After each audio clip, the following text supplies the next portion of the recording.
Bismillah ar-Rahman ar-Rahim. Distinguished guests, ladies and gentlemen, Assalamu alaikum wa rahmatullah, and a very good morning, afternoon, and evening to all of you. On behalf of the General Council for Islamic Banks and Financial Institutions, I have the pleasure and honor of welcoming all of you to this special online launch of CIBAFI's annual flagship publication, the Global Islamic Bankers Survey GIBS report.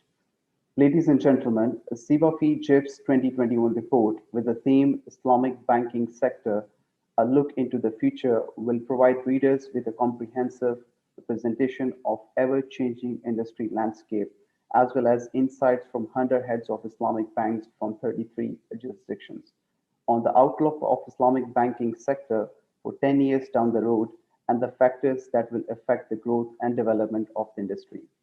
Similar to previous years, and due to the ongoing situation and circumstances related to COVID-19 pandemic, this year's launch is special as we will be unveiling the main findings of the survey through an online platform. Today, we will witness a presentation of the main findings of the report, and we will be joined in a while by some experts in the industry for an interactive panel discussion to share their perspectives on the related topic of this year's GIBS theme. Ladies and gentlemen, before we formally start, we would like to also seek your kind attention, please, on the following announcement. Should you have any questions, please do not hesitate to share it to Q&A tab, which you can see below on your monitor.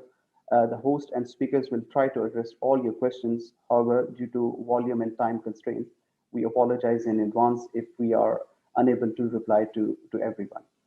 Please note that we are also live via YouTube streaming. We would also appreciate your kind feedback on the organization of this event by filling out the evaluation form, which will prompt right after leaving the session. Ladies and gentlemen, without a further ado, may I call upon Dr. Abdullah Belatik, Secretary General of CIBAFI, to start off with his welcoming remarks and officially launch the CIBAFI GIBS 2021 report. Dr. Belatik, the cloud is yours. Thank you, Rashid. Bismillah ar-Rahman ar-Rahim, wa salatu wa salam ala Maulana Rasulillah wa ala alihi wa sahbihi ajma'een. Distinguished guests, excellencies, dear colleagues and friends, Assalamu alaikum wa rahmatullahi wa barakatuh, and good morning, good afternoon, good evening to all of you, wherever you are. It's a great pleasure to be here and to welcome you to the CIBAFI annual meetings. This year we are witnessing 20 years of establishment of CIBAFI, with also other ongoing events, the ongoing pandemic that is in the second year, and we hope it will be over soon. We are also halfway of our strategic plan 2019-2022. So it was for us very timely to reflect a little bit on the industry, where it is going, and we thought we have with this special edition to seek industry leaders and experts' views on where the industry is now and where it could be going, or as a wish list where we could be going in the next 10 years. So before saying a few words about our annual meetings and the coming events, I would like to thank heartfully our friends and colleagues and all the guest speakers that will be sharing with us their insights, all of them, and thank our friends from Path Solutions for partnering with us for this launch. Also have a very high level panel of contributors that contributed to with us for this publication. Some of them are here, Prof. Azmi and Mr. Venci Raharjo from Indonesia, and others who have Islamic Development Bank President, His Excellency Bandar Hajar, Her Excellency Governor of Bank Negara, Malaysia. So all of us and many others that shared with us their insights So we count on this discussion to hear a little bit about the industry state and where we are going. We know the disruptions are very, very important. Many other things are happening. So this event is a way for us to hear where we are going. Is CIBAFI also doing what we should be doing? Are there anything that we should be aware of that we should be start doing better and more perhaps, or start new things? So it's very important your feedback and inputs and discussions and insights on the industry in general to the members and also to CIBAFI. So we have other sessions again today. We will be discussing formally on the CIBAFI strategy assessment, and then to see the way forward for that. We will be followed with the award ceremony that I invite you to join us for that, which is on adopting financial technologies, where we'll be announcing the winner for the award for this year. So with this, I thank again all the speakers, all the friends that join us. Thank you very much for all your inputs and insights, and we look forward to hearing from you. Thank you. Thank you.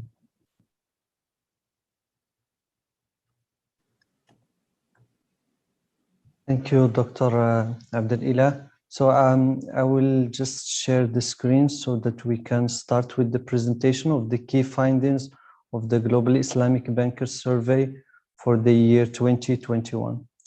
So, Mohammed, please tell me if you can see the screen. Yes, we can see. Okay, thank you so much. So first of all, I would like again to welcome all the attendees to this online launch of the CIBAFI Islamic Bankers Survey Report 2021. So I will go through the following points in this presentation. First of all, I will give an overview of the CIBAFI GIBS 2021 report. Then I will take you through the key findings of each section or the main sections of the report. Then I will conclude the presentation with the summary and the recommendations. So for the Global Islamic Bankers Survey, this is actually one of our flagship publications that started in 2015 with the establishment or the implementation of the first strategic plan for the period 2015-2019. Then it continued with the current strategic plan for the period 2019-2022. So since 2015, we have released 5 editions of the Global Islamic Bankers Survey. Each report addressed a specific topic. This year, 2021, is a special year for CIBAFI since it represents 20 years of its establishment. And we decided to release a special edition of the report, an edition that represents a moment of reflection in the future of the banking, of the Islamic banking sector. So the report consists of 3 main sections. The first 2 sections are common between all the different or all the previous editions of the report. And the third section is the thematic section, where we addresses the main topic of the report, a future landscape of the Islamic banking sector. It represents a forward-looking into the future of the Islamic banking sector, with the period or a timeline of 10 years.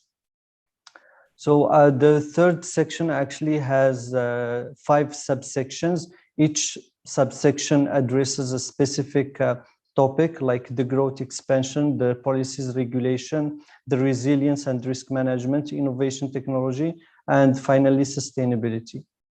So when it comes to the number of responses that we received, in this year we had 100 participants from Islamic banks and financial institutions that participated in this survey from 33 countries. The majority of those that participated in this survey are full-fledged Islamic banks, and their main or global core business is retail and wholesale with the balanced distribution. Most of the institutions are considered small, with the size of total Islamic asset below 5 billion US dollar. Now moving to the first section of the report, which is the Islamic banking, CIBAFI Islamic Banking Confidence Index. We see that in this year, the decrease in the level of optimism towards the future of the Islamic banking, as well as the banking industry in general, is decreasing. There is a continuity of this decrease. But still the level of optimism or the score given this year is still considered positive, with the level of optimism in the future of Islamic banking higher than the optimism level of the banking industry. When we look at the regional breakdown, we see that the Sub-Saharan Africa is the most optimistic region for the year 2021.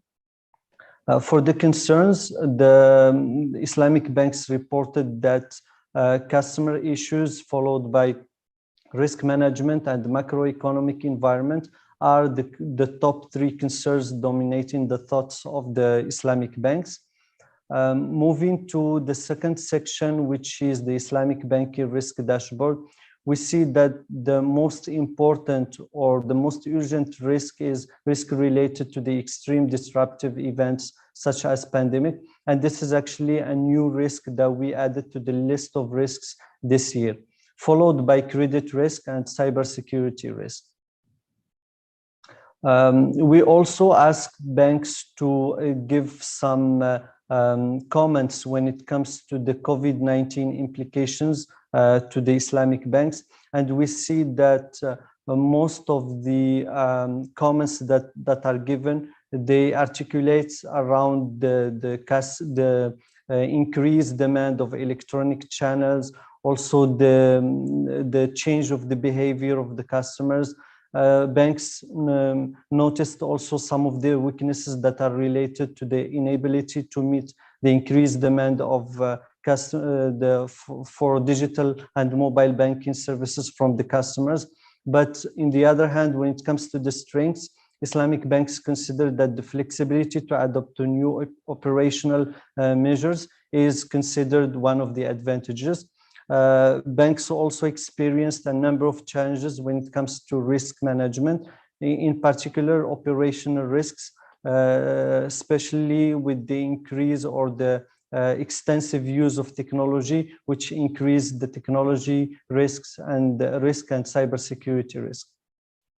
Banks also reported a number of initiatives to ease the implications of the pandemic. Some of these initiatives are aimed to ease the implications on the customer side, and some of them to ease the implications and protect the well-being of the workforce.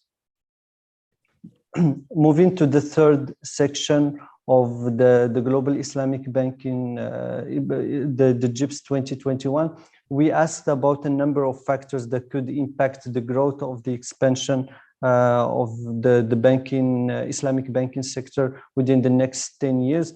And banks reported that the most important factor for the growth is the economic development, followed by innovation and technology. Then at the third position comes regulation and government policy.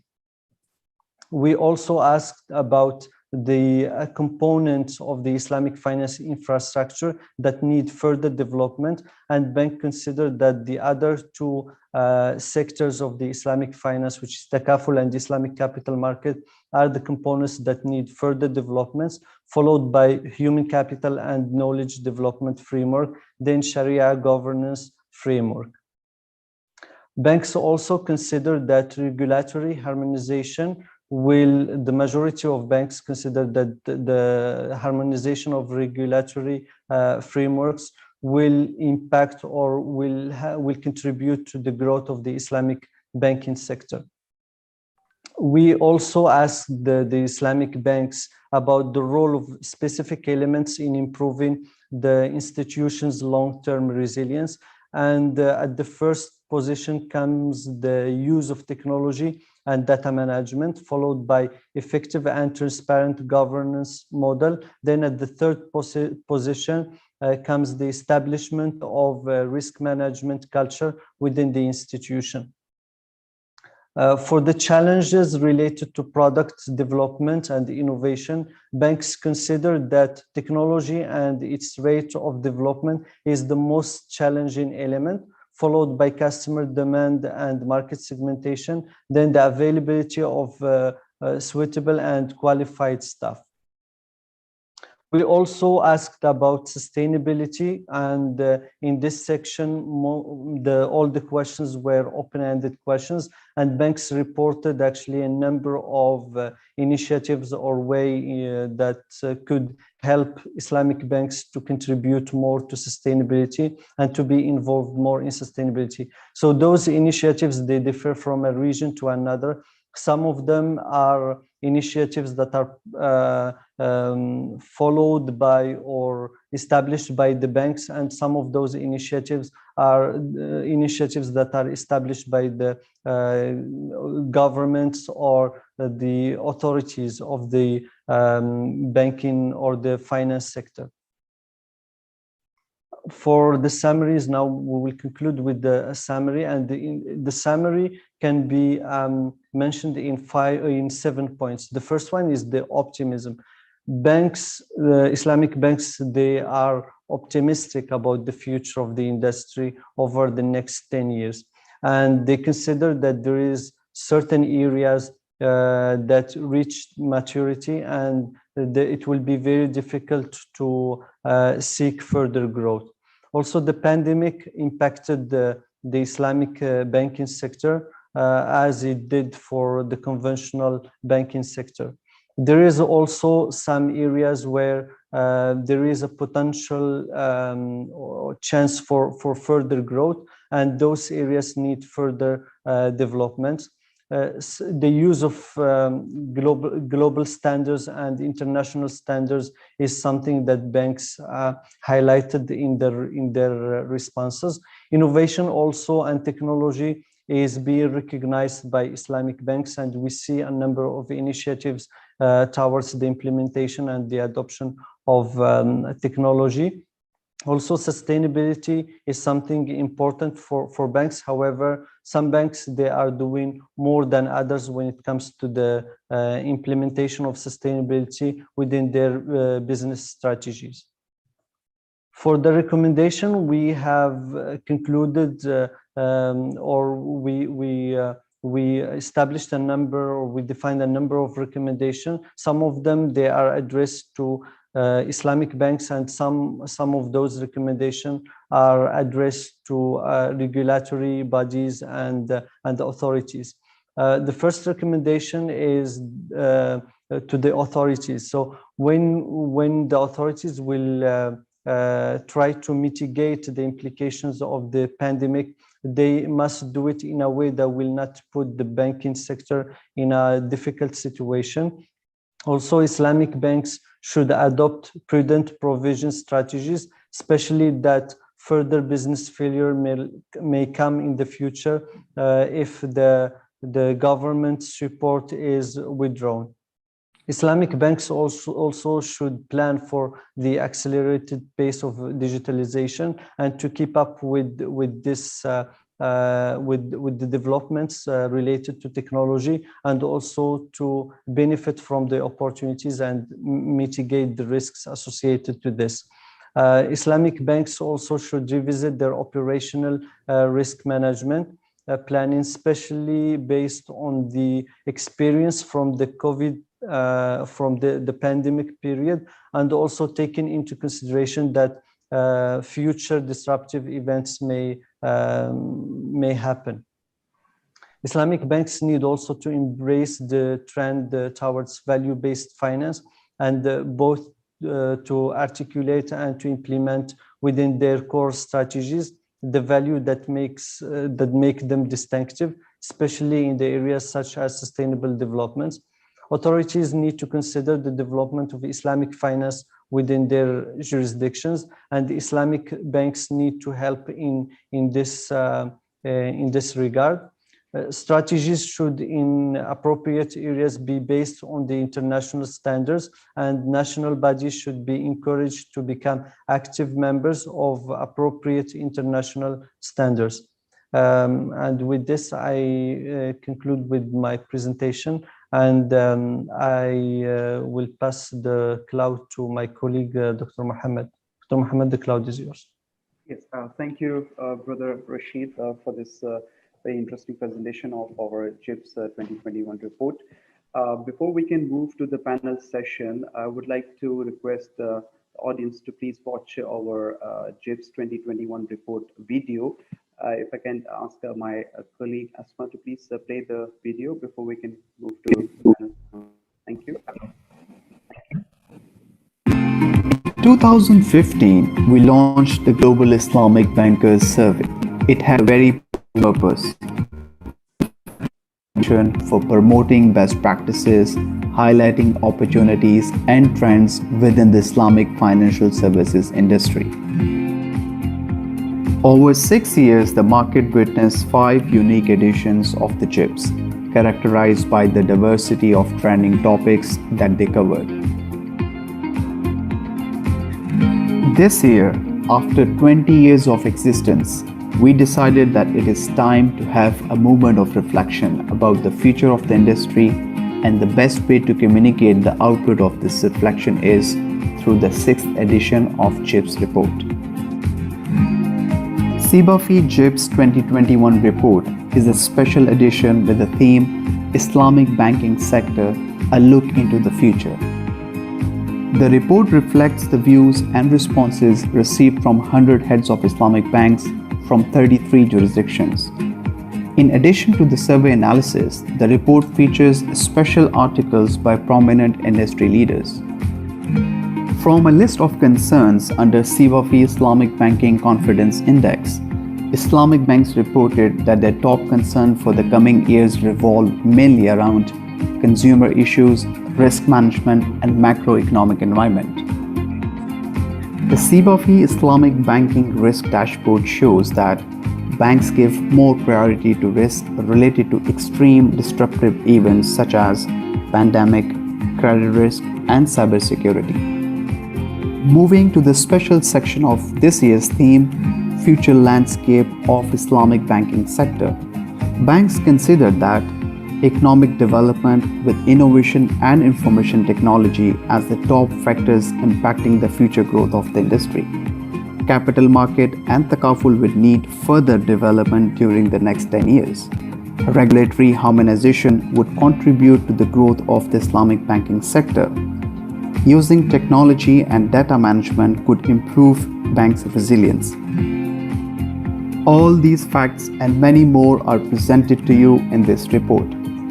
Find out more on what Islamic bankers had to say about the future landscape of Islamic banking sector in CIBAFI's Global Islamic Bankers.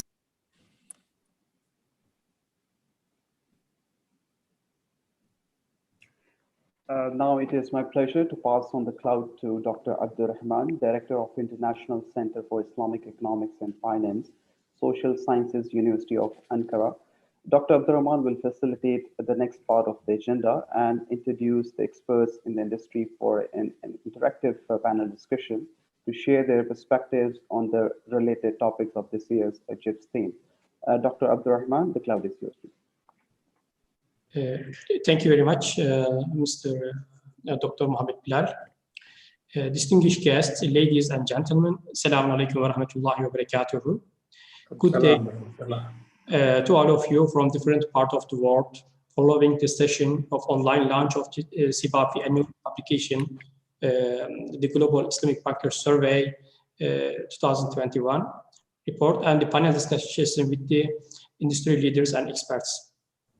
My name is Abdur Rahman Yazıcı from Social Science University of Ankara. Today, we are going to discuss the key findings of CIBAFI global reports, Global Islamic Bankers reports with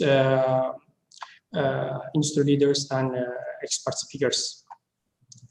Since 2015, CIBAFI Global Islamic Bankers reports have been presented remarkable findings and industry insights from source perspectives and opinions for the Islamic banking industry to identify its risk, major concerns, and assist its growth in different areas, including growth drivers, responsible business practices, strategic thinking, and financial technologies. This year's GIBS has specific characteristics. Firstly, it's a special edition, coincides with the 20th anniversary of CIBAFI existence. It includes some special articles from industry leaders and experts. It is the first comprehensive industry-based study prepared during the conditions of the COVID-19 pandemic. Also assess the impact of the pandemic from the insight from the industry sides. Also, this year's report provides perspective of CEOs of Islamic banks over the next 10 years projection regarding to institutions and sectors growth and expansion. We have distinguished guests, distinguished industry leaders and expert speakers. Each speaker will be given 5-7 minutes to share their perspectives on the topic. Short Q&A session will follow after the speakers share their individual perspectives and if time permits. First of all, I would like to introduce our valuable panelists.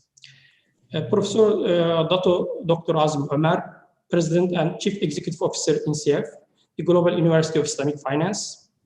Prior to current position, he had the post of Director General, Islamic Research and Training Institute, Islamic Development Bank Group. Professor Azmi pioneered and introduced many innovative research and projects. He is a member in many working groups and committees of many international financial institutions. Mr. Rancho Rahatio, Executive Director of CNEX, National Committee of Islamic Economics and Finance, Indonesia. Rancho Rahatio spent most of his professional career in banking and finance as a managing director in banks such as Mandiri Bank, Bank Rakyat Indonesia, Bank International Indonesia, etc. Since January 2019 until now, President Jokowi appointed him as Executive Director of National Committee of Islamic Economic and Finance to coordinate and accelerate development of Islamic economy and finance in Indonesia. And Mr. Mohammed Khatib, a Group Chairman and Chief Executive Officer of Path Solutions, a fintech digital solution provider company, also a sponsor of our panel.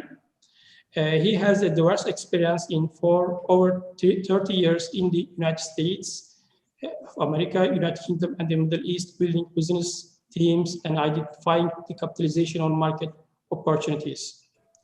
Before joining Path Solution, Mr. Mohammed has spent 11 years as an executive with Microsoft. He is also known as a key contributor to the region telecommunication, media, and information technology industry. And Mr. Peter Casey, CIBAFI consultant. He is a consultant at many financial institutions like IFSP and a member of the Legislative Committee of Dubai Financial Services Authority. He is also a member of the International Advisory Board of the Emirates Securities and Commodities Authority. Mr. Peter also has been involved in standards development in Islamic finance throughout different bodies and membership of the committees. I would like to start our discussion with Mr. Peter Casey.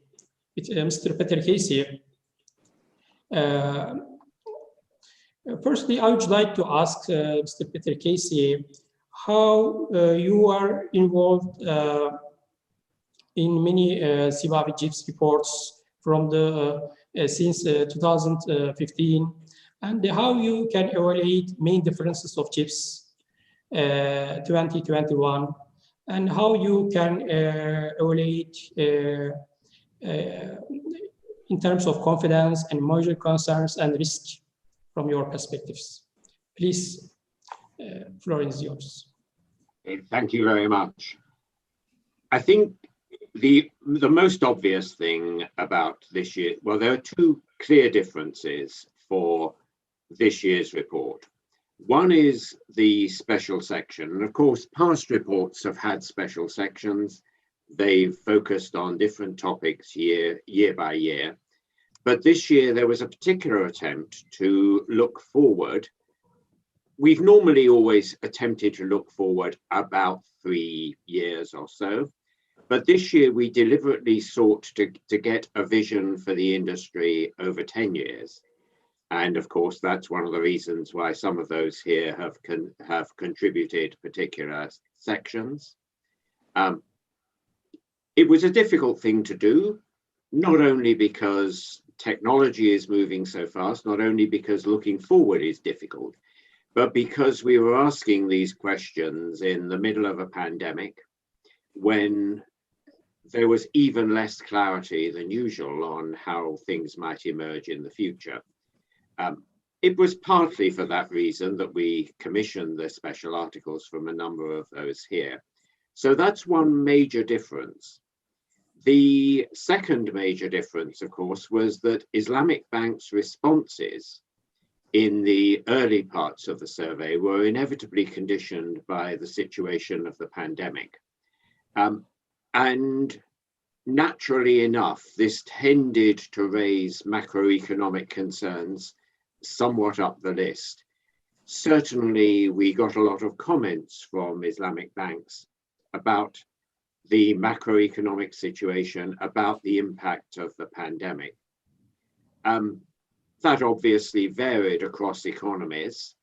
Particularly hard hit were those that had substantial dependence on oil revenues because of the fall in the oil prices, and in transport and tourism.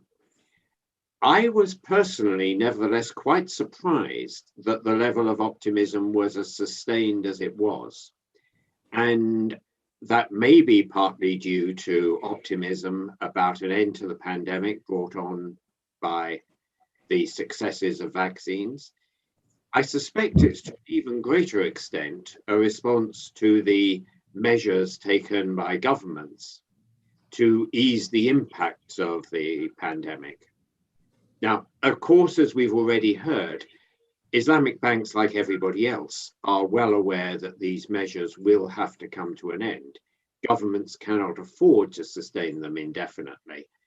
And there is a natural concern about the impact of that tapering, particularly on the positions of the bank's customers, their ability to repay the financings they've received, to some extent about liquidity in the system. Another concern, which I think has not yet been mentioned, is that it is a fear in some places that governments may effectively attempt to transfer the responsibility for supporting the real economy from themselves to the banks, i.e. they may stop putting their own infusions of money in, they may stop the various subsidies to businesses, but expect banks to continue to maintain forbearance. And that could have a very adverse effect on the bank's financing in the future. So there's some natural concern about those things.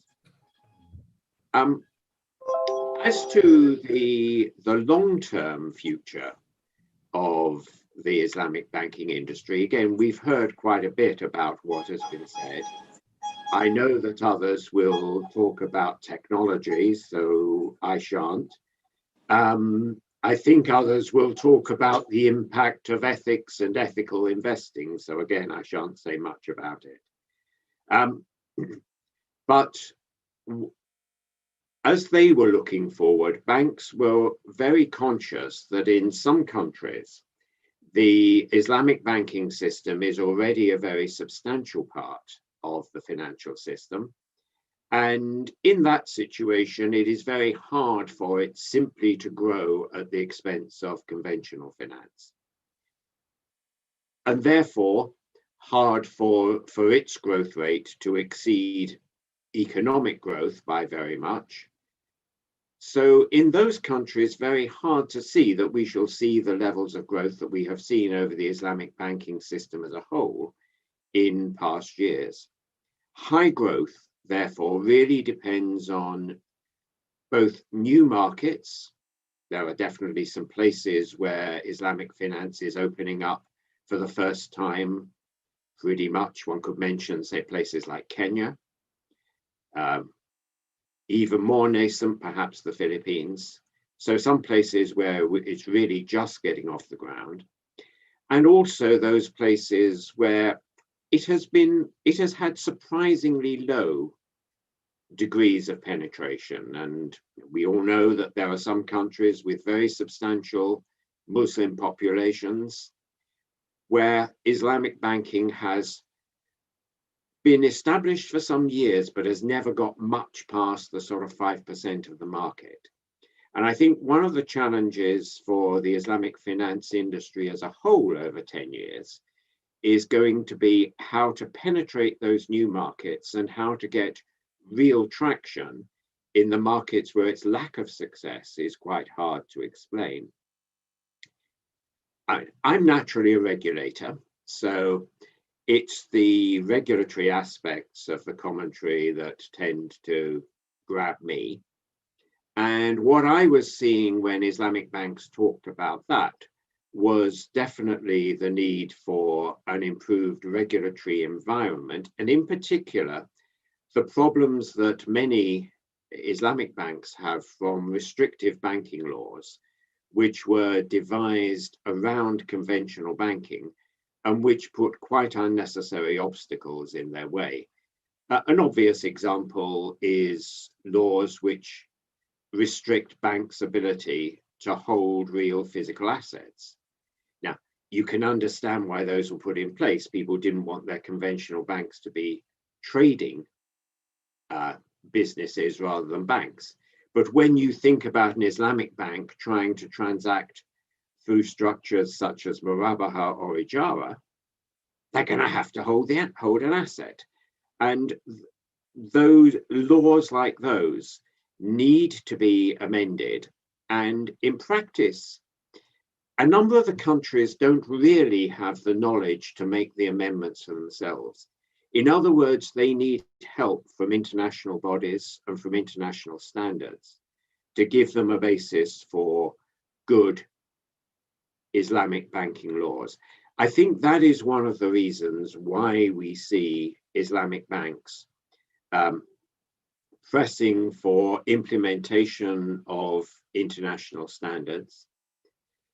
But they look actually both at regulatory standards and at transactional standards. And that's a slightly different area. But for example, they do want standard forms for interbank placements and a number of other things, which will again reduce their costs as they try to gain market share. I pick up a couple of other things that have also been touched on along the way. One of them is that it's very clear that as Islamic finance grows in a jurisdiction, it needs to have a full infrastructure. It needs to have not only Islamic banking, but Islamic capital markets. Islamic banks need instruments in which they can invest. It also needs to see takaful begin to grow. Again, apart from anything else, if Islamic banks are actually holding assets, they would like the risk protection for those assets to be in an Islamically acceptable form. So, but also it feeds the other way. If you have active capital markets, if you have active takaful companies, then they will transact with the Islamic banks. So those grow together, and that's natural. You also need some other things. You need, for example, things like central bank interventions in the market to be made in an Islamically acceptable way. You need the central bank to contribute to producing instruments in which Islamic banks can place their liquidity. You need the intellectual infrastructure, not only Sharia scholars, not only bankers, but also people like lawyers and accountants who are used to handling Islamic finance. And so the growth of an Islamic banking infrastructure at a speed appropriate to development in a country clearly emerges as one of the things that needs to happen. Just one more point I want to pick up from at least what I thought I was hearing from the Islamic banks. They are keen that product innovation should go forward. For some people, product innovation is technically driven, but that's not the only thing. Some are clearly seeking new transaction forms in terms of the Sharia structures that are used. And indeed, some, for example, have asked specifically for an ability to create Islamic derivatives. Now, that is controversial among Sharia scholars. And what it does raise is the old question about the direction of Islamic finance. Fundamentally, how different does it have to be, should it be, from conventional finance? It should certainly be different in terms of its underlying values, and we are beginning to see much greater emphasis on those values, sometimes articulated in terms of maqasid al-sharia, sometimes articulated in terms of things like sustainable development. But what does that imply for structures? How different do they need to be? If I were going back to the early years of this century, I would see a period where there was huge enthusiasm for creating new structures. And then we saw a period in which I think the scholars began to push back and said, hey, if you're not careful, all you end up with is conventional banking with a small fig leaf of difference in structural terms. Perhaps we may be about to see a little swing the other way, perhaps a thought that Islamic banking may have become too restrictive, but that is guesswork.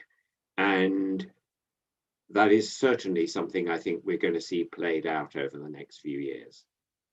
I'm conscious I've gone on a little bit. I've talked about more than you asked me to. Probably time for somebody else.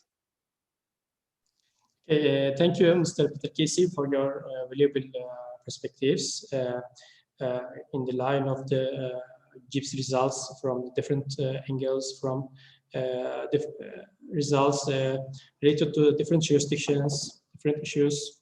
And let's move to Professor Dr. Azmi Omar, President and Chief Executive Officer in CIBAFI Global University of Islamic Finance. Professor Dr. Omar, COVID-19 pandemic has impacted the finance industry and Islamic finance education providers in many ways.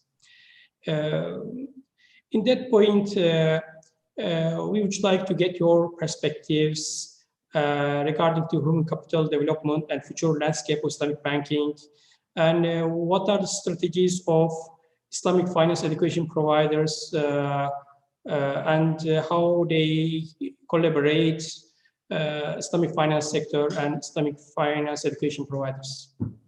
Please. Thank you very much, Dr. Abdul Rahman. First, let me thank CIBAFI for inviting me to share my thoughts on this topic, and also to congratulate CIBAFI for their 20th anniversary.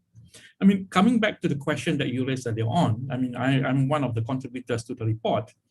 I believe, Islamic banking has started way back, commercial Islamic banking started way back in 1975. It has undergone a series of crises, economic crisis, financial crisis, and of course, the most current one is COVID-19. And if you look at the report mentions that in the context of the infrastructure concerns, human capital and knowledge development is the key concern, second most important concern mentioned by the Islamic bankers.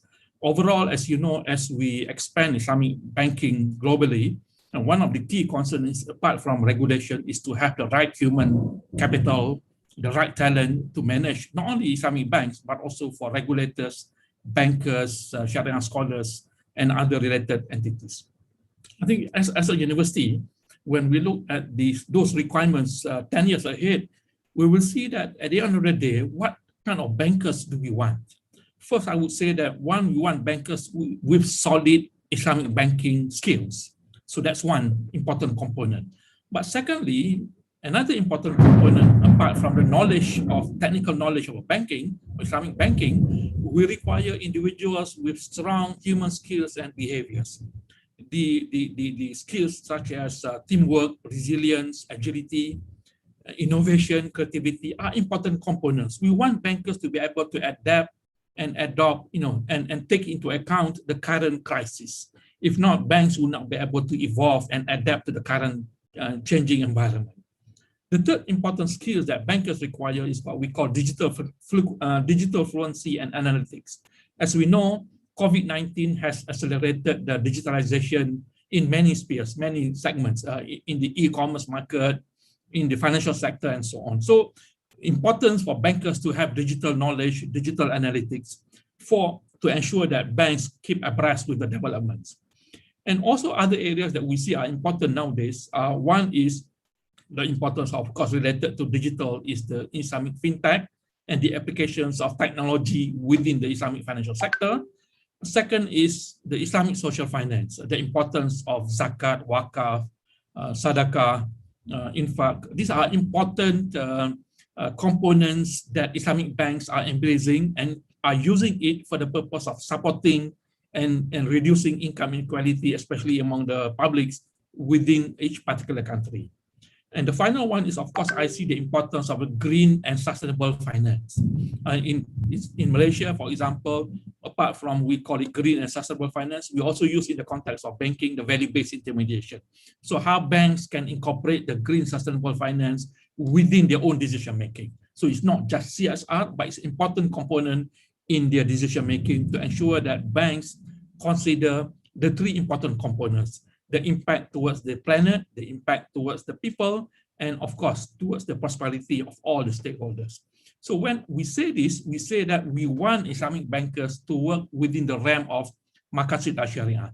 Banks should be concerned about the promotion of the good things and avoidance of harmful things, which means that we should be concerned when we make a decision in the context of what are the impacts to the planet, to the people or the communities, and finally, of course, to the prosperity or profitability to the financial institutions. So how do we then implement this? So in my report, what I say that there are two things that we need to do. One is in the context of Islamic finance education providers. And secondly, I talk about the importance of Islamic financial institutions, how Islamic banks can also support talent development. I think for Islamic finance education providers, including training organizations, I think one of the key things that they need to do is to establish a strong partnership between the universities with the industry. I mean, no longer we can talk about universities producing just for the market and they think they want to produce for the market, not knowing what the market actually wants. So one is important to have a very close relationship, partnership between the universities or the education providers with the industry. That's the first one. The second one is to appoint senior leaders of Islamic bankers, for example, CEOs, deputy CEOs, as professors within the university. And these are what we call adjunct professors or professors of practice, where they come and bring the experience to the classroom. And the third important thing is that we, for example, at INSEAF, where we use what we call action-based learning, students actually become consultants to the financial institutions, which means that we get our students to work with banks. Banks tell the problems, and our students, together with our faculty members, analyze those problems and propose solutions to the banks concerned. So this becomes like a mini consultant to the bankers. And finally, for university education providers is, again, we know that COVID-19 forced us to work at home, and hence Islamic finance education providers must use hybrid learning model. We can no longer have in-person interaction.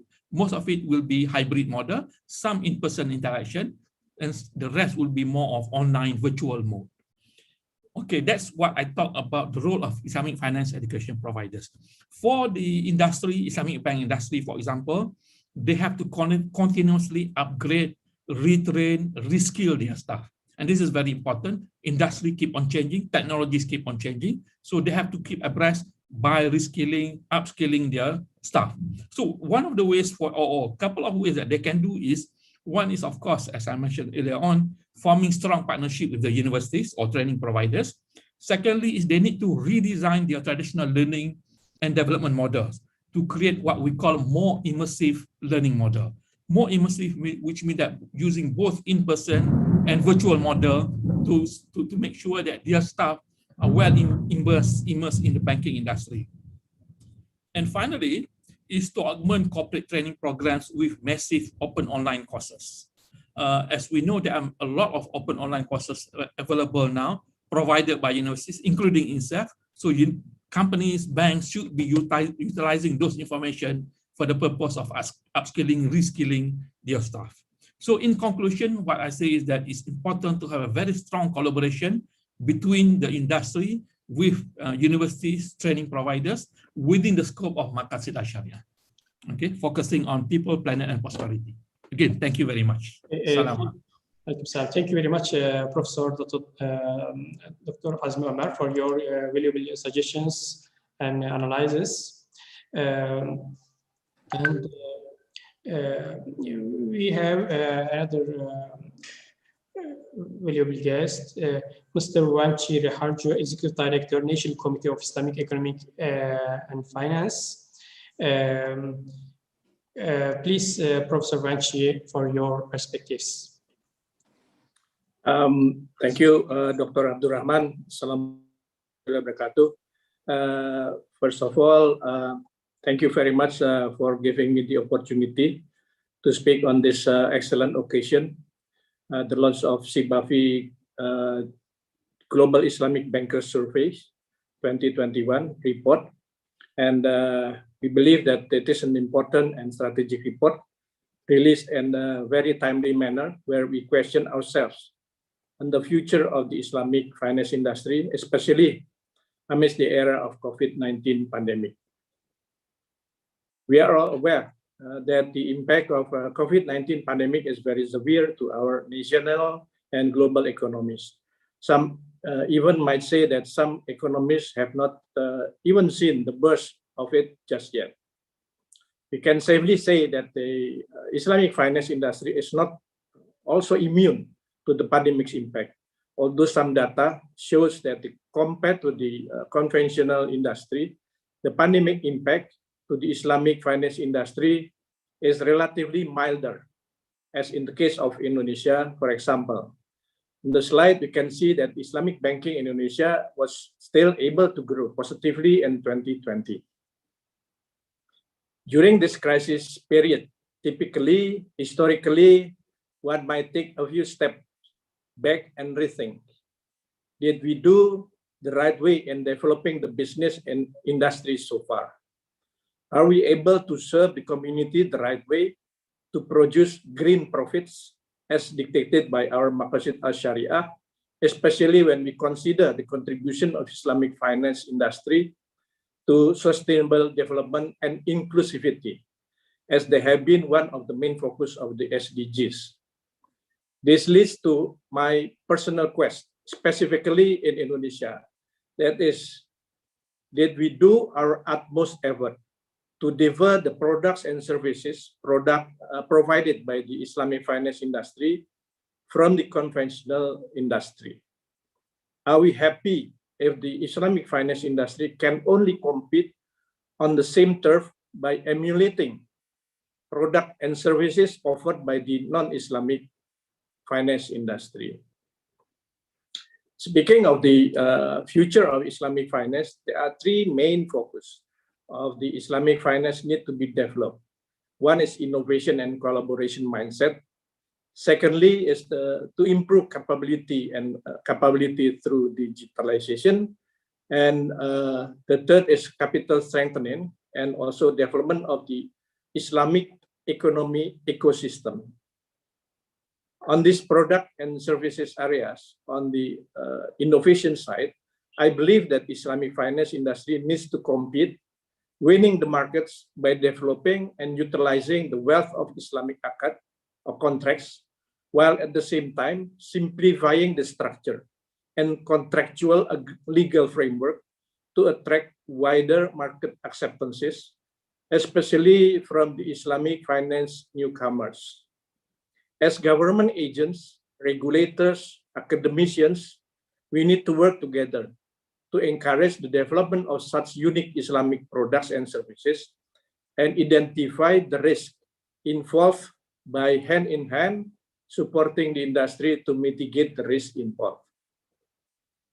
Excellencies, speakers, brothers and sisters, it is also well known that one of the great wealth of Islamic finance is the social finance, namely zakat, infak, sedekah, and wakaf, which has been the amazing potential to alleviate the wealth disparity issues in countries such as Indonesia, where the Gini ratio index is very undesirable and is being further worsened by the COVID-19 pandemic.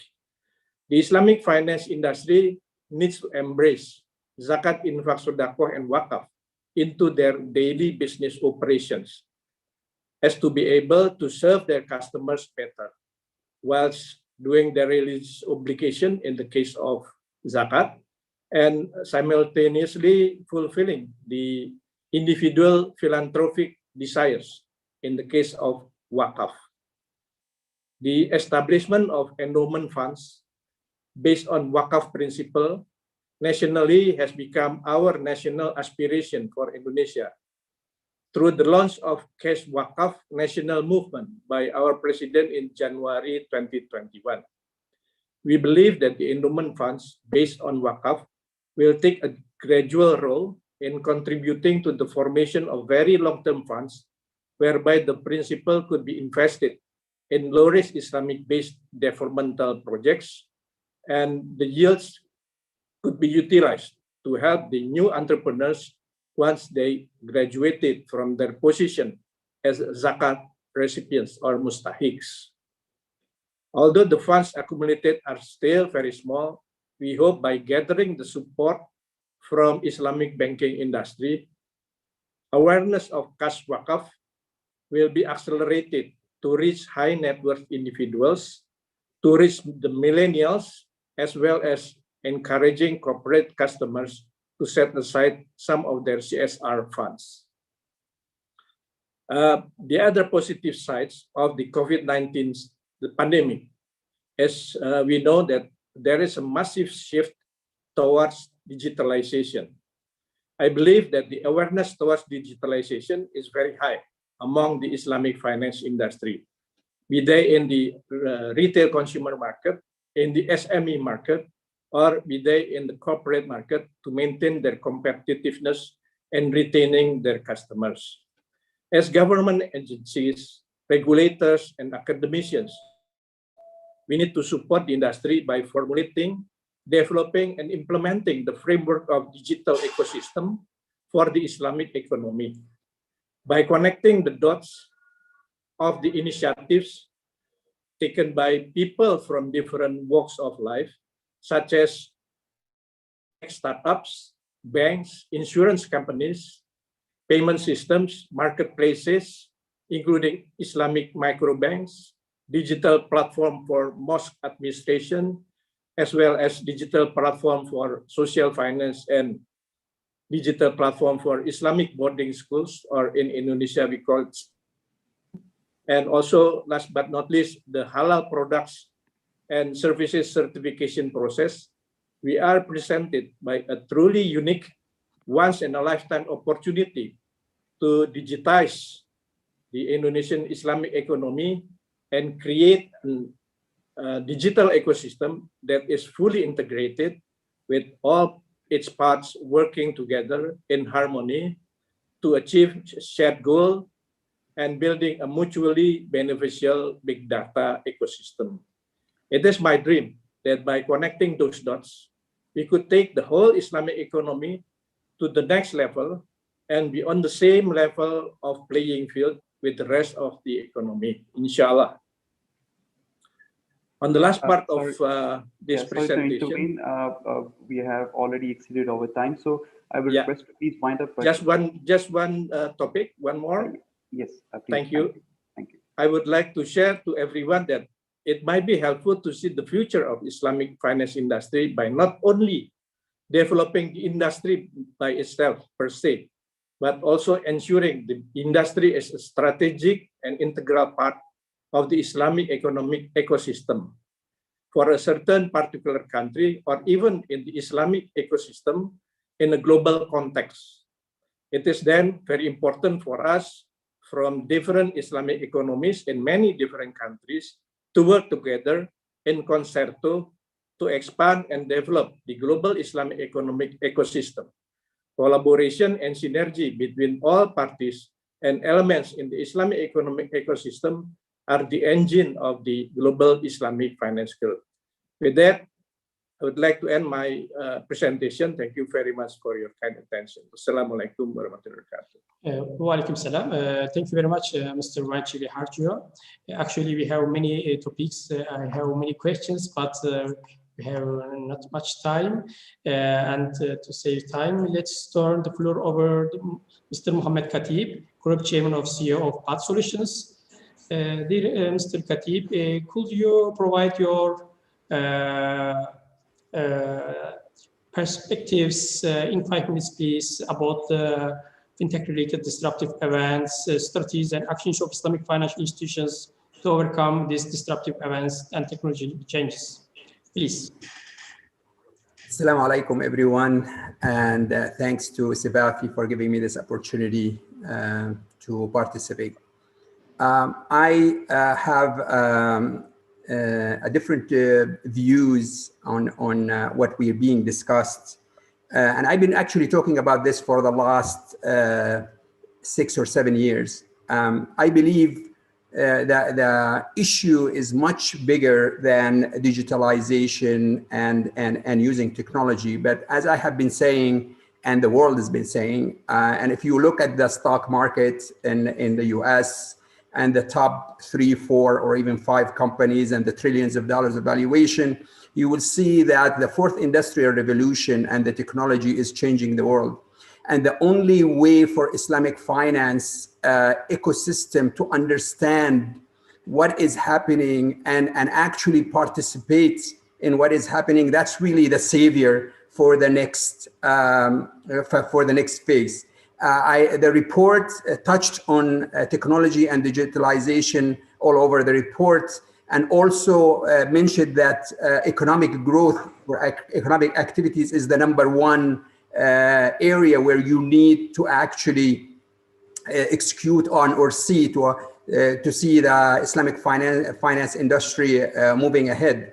I believe this is true, and I believe also that the technology will allow this, but we cannot look at the technology as a tool any longer, because it is really a huge revolution that is happening worldwide, and we need to realize that. If you look at, this is a quote from Sundar Pichai, he's the CEO of Google. He said something really very interesting. One of these most important technologies that's happening in the world is the artificial intelligence. And it's actually the umbrella of a huge number of technologies. And he said that AI is one of the most profound things we are working on as humanity. It is more profound than fire and electricity or any of the other bigger things we have worked on.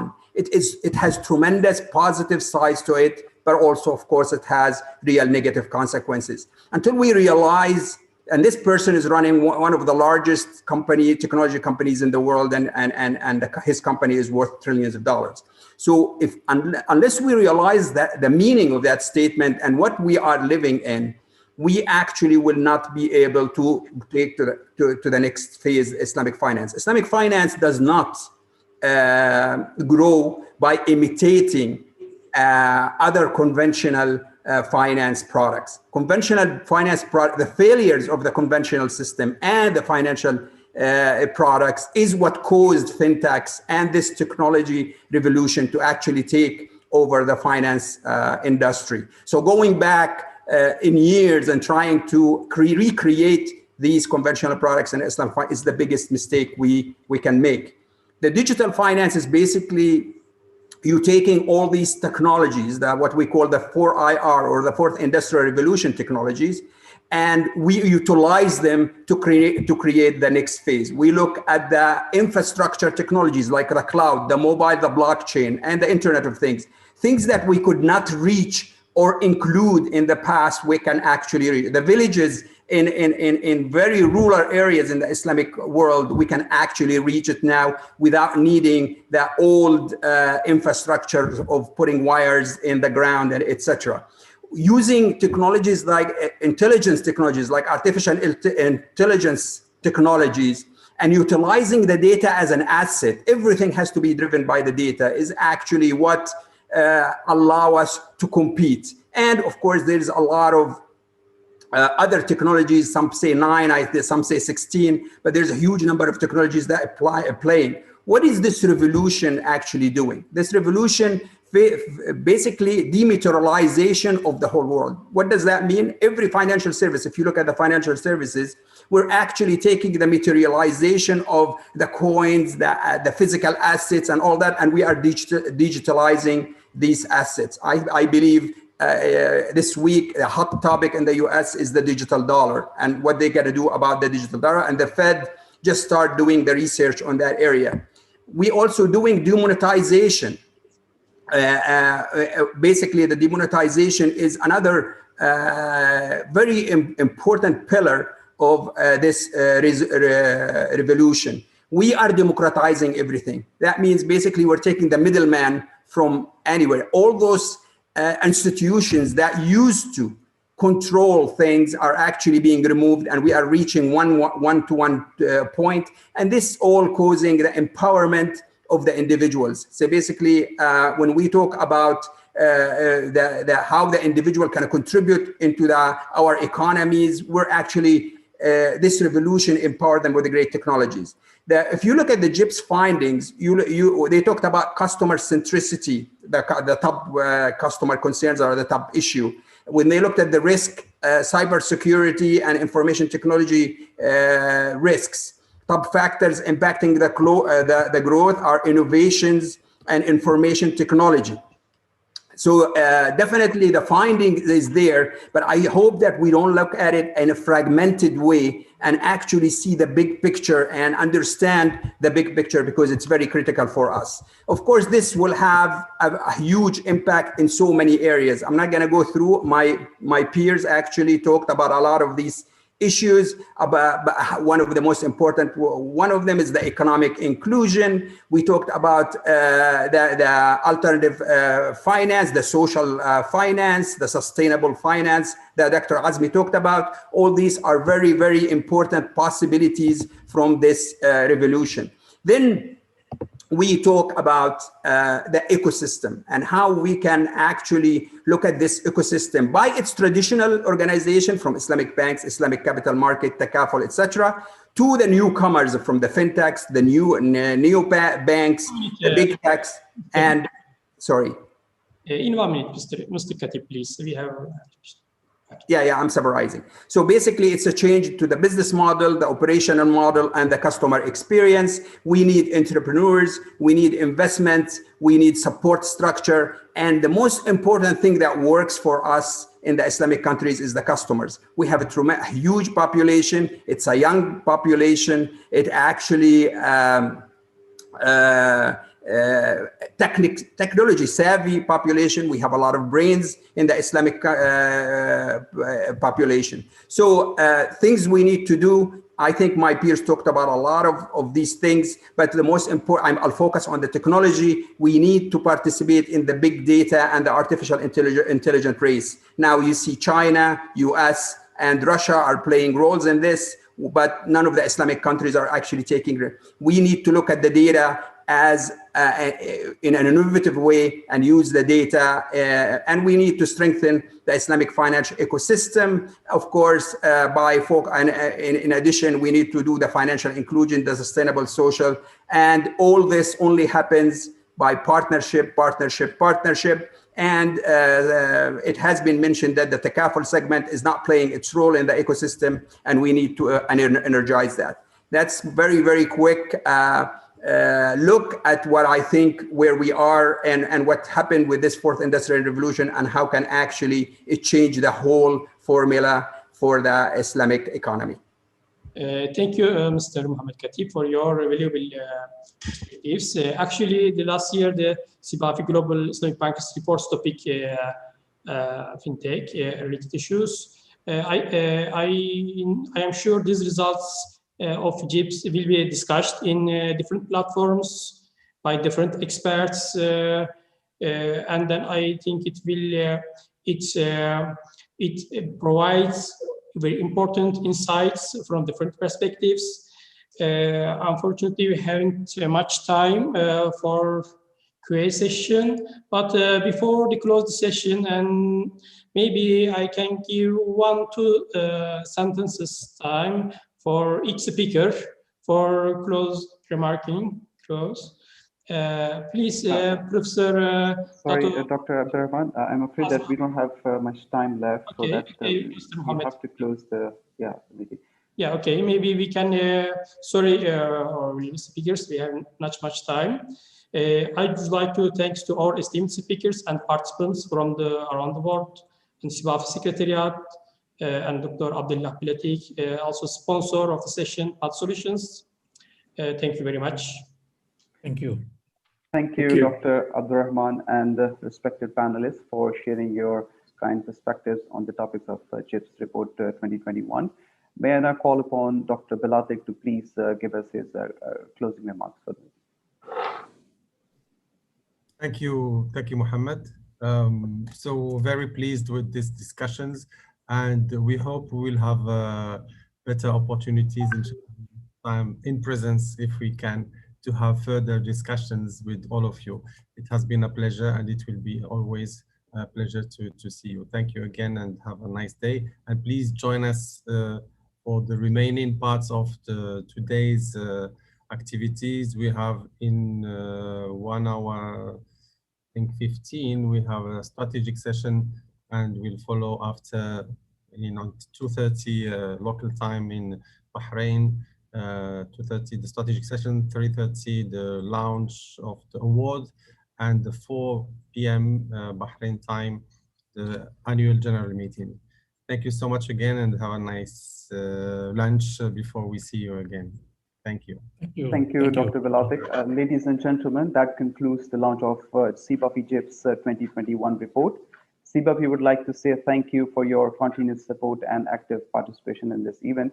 We would also like to thank this opportunity to remind you to take a few minutes of your time to complete the feedback form, which we will send to you by email. Your inputs and comments will help us to improve our events in the future. Please follow CIBAFI social media accounts and subscribe to our mailing list to get access to GIBS full report, which will be published in next few days. Again, on behalf of CIBAFI, we thank you all, and we look forward to see you again in our future events. Thank you once again, and have a good evening ahead. Stay